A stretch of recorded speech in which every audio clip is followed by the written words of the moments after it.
So hello everyone. Last video में हम courses के कहाँ तक पहुंच गए थे।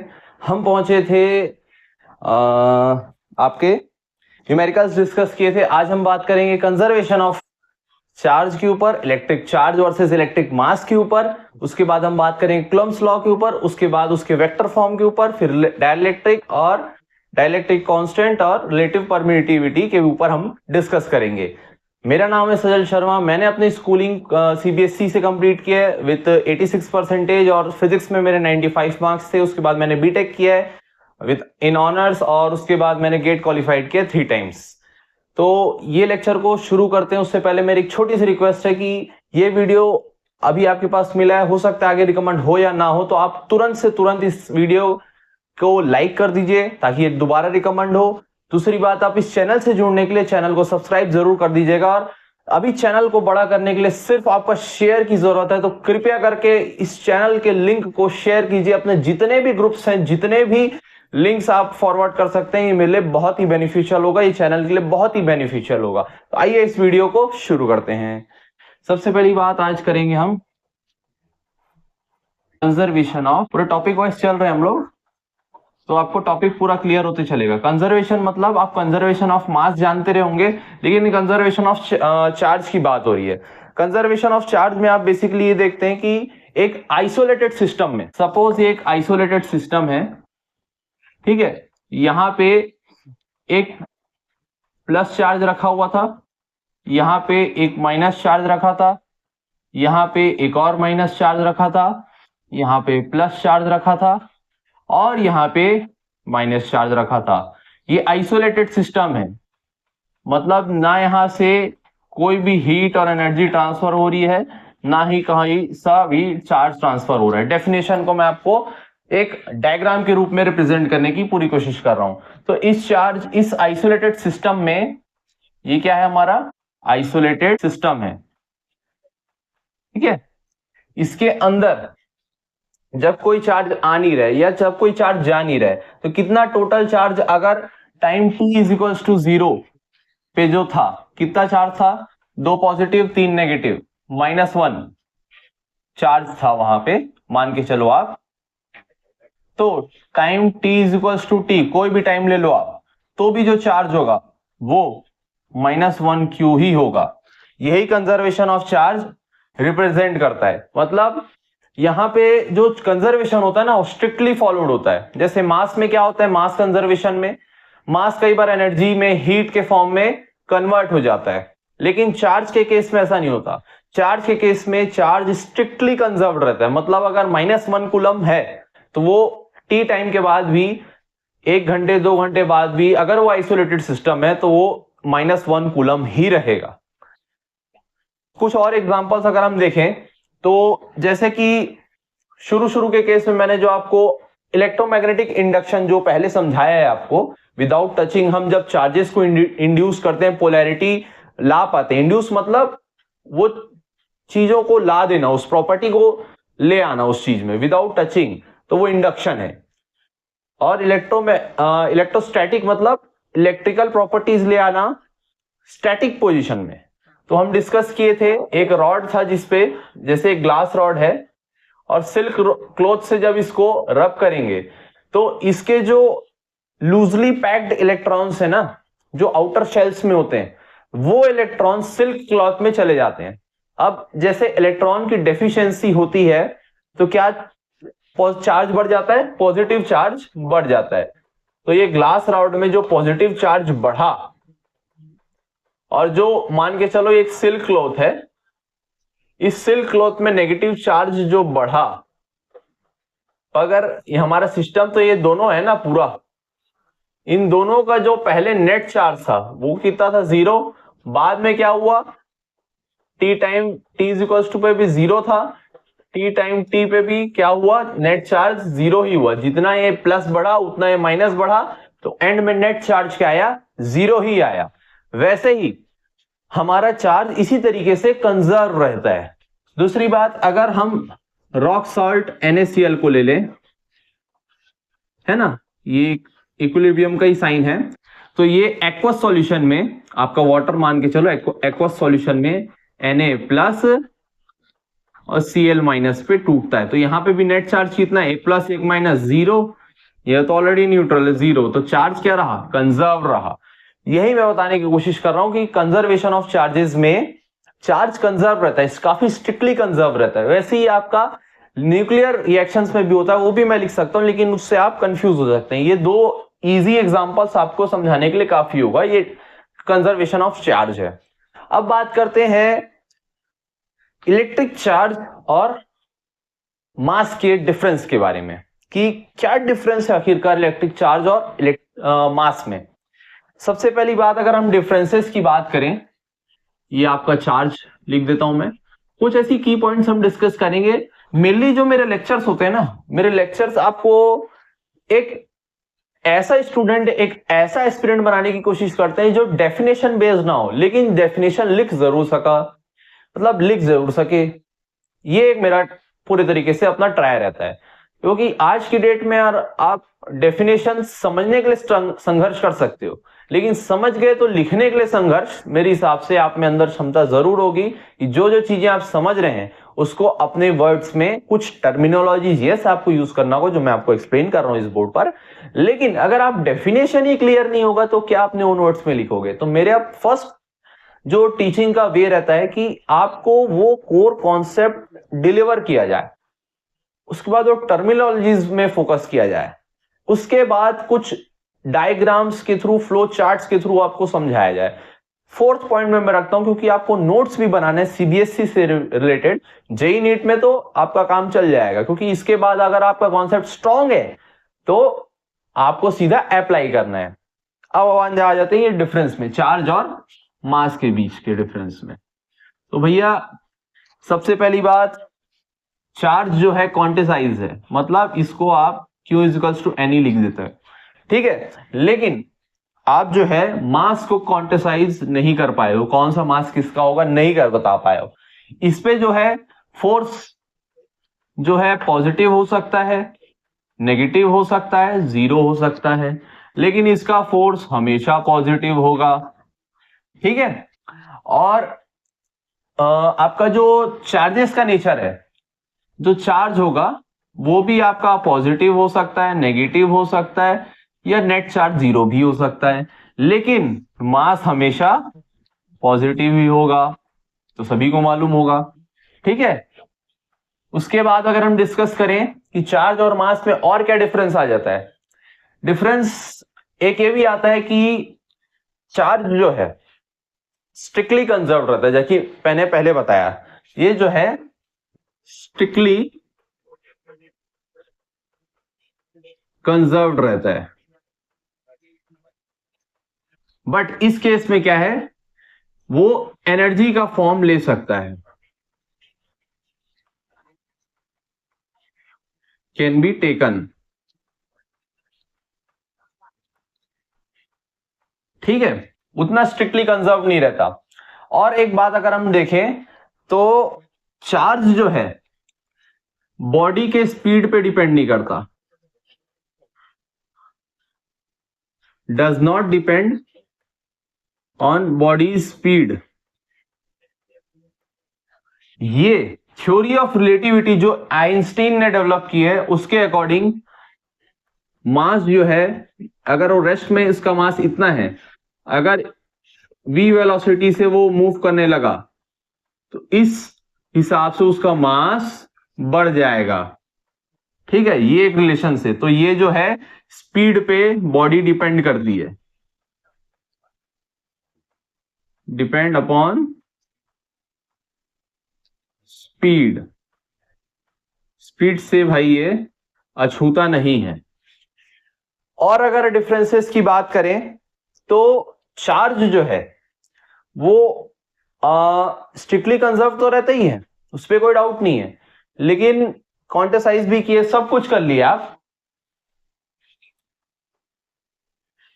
2 पॉइंट्स मैं इसमें और ऐड करना चाहता हूं चार्ज और मास के डिफरेंस में, कि जो कूलम्स जो इलेक्ट्रोस्टैटिक फोर्स है, ये इलेक्ट्रोस्टैटिक फोर्स जो भी टोटल निकल के आएगा F1, जो भी अगर सिस्टम के अंदर जैसे इतने सारे चार्ज हैं उसके अलग अलग फोर्स आएंगे, F2, F3, ये कैंसल आउट करके 0 भी कर सकते हैं अपने आप को। लेकिन मास के केस में ऐसा संभव नहीं है, कैंसल आउट करके 0 नहीं करेंगे। उसके बाद एक इलेक्ट्रिक चार्ज के पास है ना, अगर कोई बॉडी है उसमें एक इलेक्ट्रिक चार्ज के पास, चार्ज विल हैव सम मास, ये 2 पॉइंट्स रह गए थे, लेकिन a body does not need to have any net charge। एक बॉडी के पास नेट चार्ज हो, इसकी कोई नेसेसिटी कंडीशन नहीं है। अब डायरेक्टली हम बात करेंगे कूलम्ब्स लॉ के ऊपर।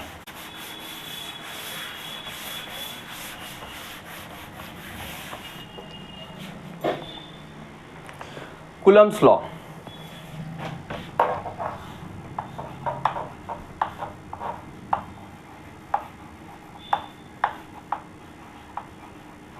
सबसे पहले इसमें की पॉइंट्स हम बता देते हैं, डिस्कस कर लेते हैं। ये एक्सपेरिमेंटली फॉलो पाया गया भाई। ये कूलम्ब एक साइंटिस्ट थे, एक्सपेरिमेंटली ये फाइंड आउट किया गया है। इस पे एजम्पशंस भी है, एजम्पशंस भी ले लो, लिमिटेशंस भी यही समझ लो आप, यही है charge must be point sized.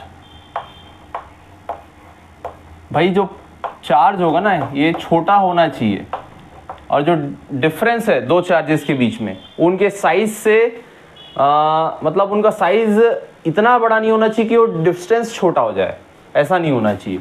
Point size का चार्ज होना चाहिए, ज़्यादा बड़ा चार्ज नहीं। तीसरी बात, जो चार्ज तो पॉइंट साइज हो गया, एक्सपेरिमेंटली भी निकाले थे, और अगर कूलम्ब्स लॉ में देखें तो चार्जेस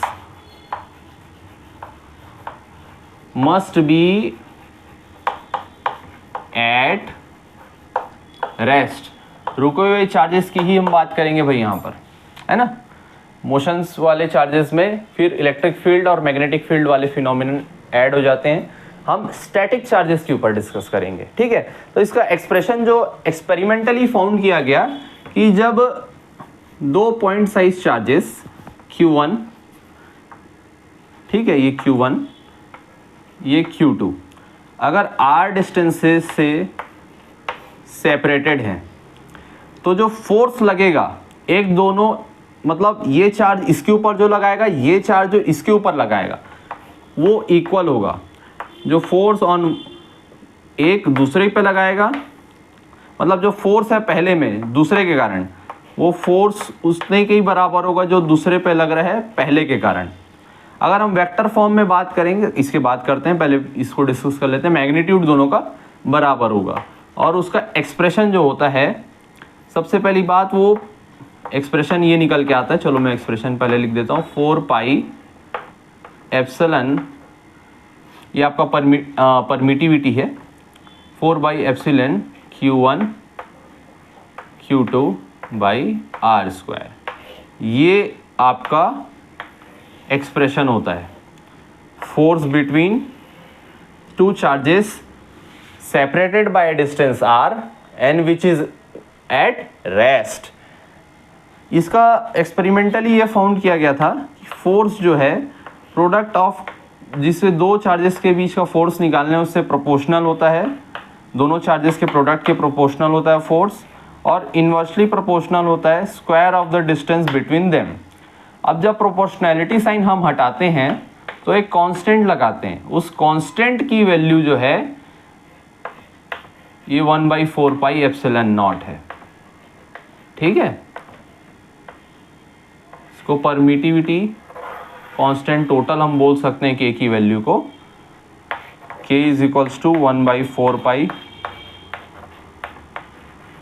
एप्सिलॉन नॉट, और इसकी वैल्यू होती है 9 × 10⁹ newton metre square by coulomb square, ठीक है। ये आपका कूलम्ब्स लॉ होता है। अब इसी को अगर हम वेक्टर फॉर्म में डिस्कस करें, बहुत ही छोटे से इसलिए समझा रहा हूँ कि इसका एप्लीकेशन ज़्यादा इंपॉर्टेंट है यार। एक साइंटिस्ट आया कुलम, उसने कोई एक्सपेरिमेंट किया, उसको पता चला भाई दो चार्जेस के बीच में कितना फोर्सेस है, दोनों के प्रोडक्ट कर लो भैया न्यूमरेटर में और नीचे में दोनों को स्क्वायर रख दो, ये प्रोपोर्शनैलिटी साइन दिखा उसको बढ़ाने में, दोनों को कोई बढ़ाया तो भाई फोर्स बढ़ते दिखा, ये बढ़ाया तो फोर्स कम होते दिखा, डिस्टेंस बढ़ाया तो पता चला भाई ये इस टाइप से वो प्रोपोर्शनैलिटी फॉलो कर रहे हैं, फिर एक कांस्टेंट हिसाब है तो जो वैल्यू है इस हिसाब से सही बैठा हो। अब आते हैं इसके वेक्टर फॉर्म में।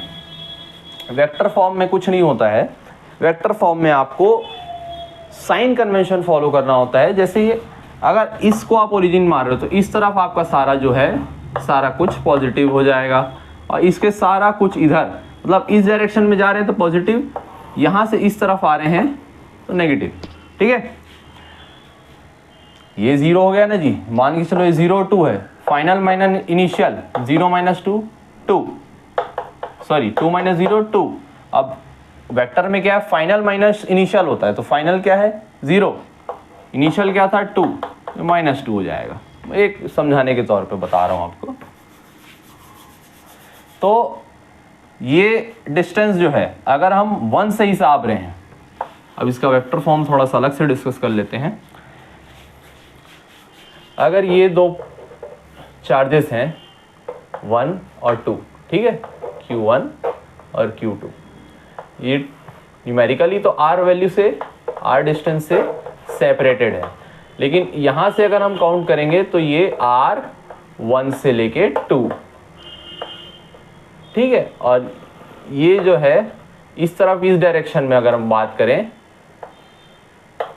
तो R 2 से 1, ठीक है, और एक यूनिट वेक्टर होता है जो साइन को शो करता है, उस यूनिट वेक्टर की वैल्यू होती है R कैप। जैसे अगर R 1 से लेके 2 पे हम डिस्कस कर रहे हैं, 1 पे लगने वाला फोर्स 2 के वजह से, तो वहीं से दूसरे चार्ज का डिस्टेंस नापेंगे, तो ये होता है वेक्टर R12 बाई R12 का मैग्नीट्यूड।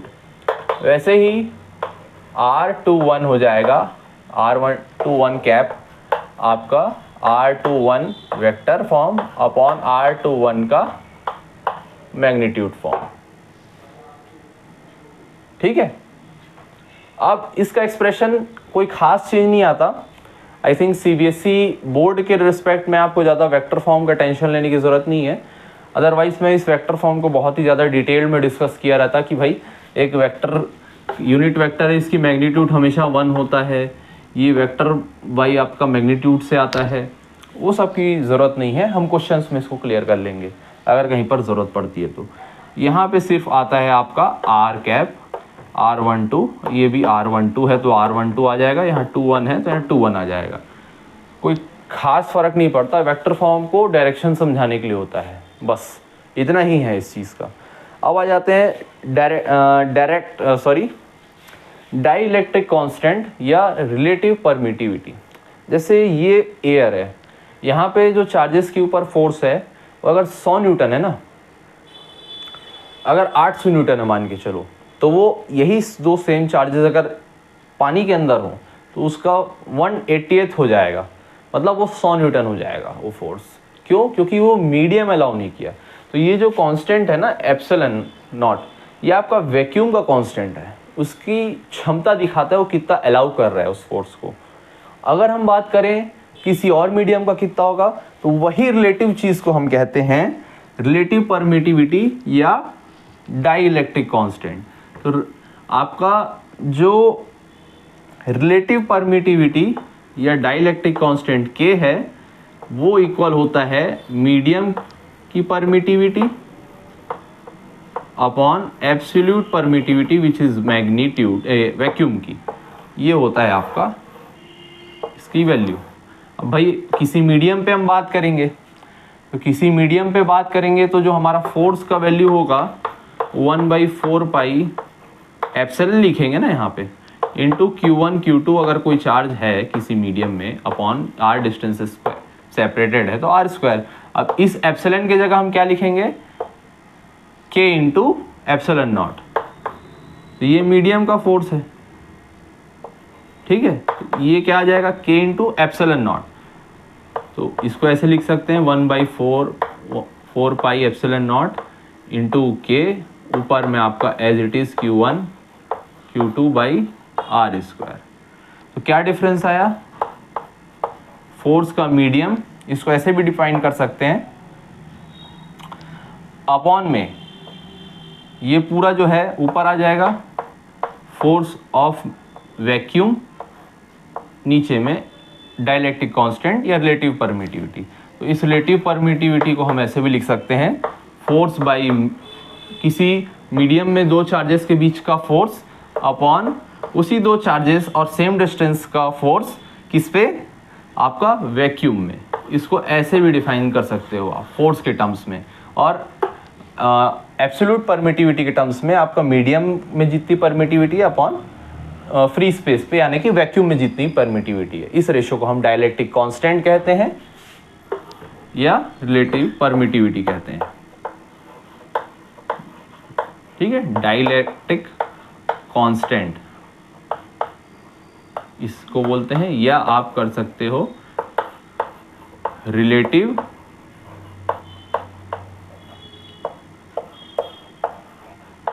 परमिटिविटी, यही है जी। तो ये लेक्चर यहीं तक रखते हैं इसको। अगर ये वीडियो आपको पसंद आया होगा तो वीडियो को लाइक करना, चैनल से ज़रूर जुड़िएगा, चैनल को सब्सक्राइब करके, और इस वीडियो को, इस चैनल के लिंक को अपने दोस्तों के साथ, अपने फैमिली ग्रुप्स में भी आप शेयर कर सकते हो, कि कोई ना कोई कहीं ना कहीं से जुड़ा ज़रूर रहता है, और शेयर करके इस चैनल को आप लोग ज़रूर बड़ा कीजिए। कमेंट सेक्शन में बताइएगा कि आपको ये वीडियो कैसा लगा। तब तक के लिए धन्यवाद। जय श्री राम।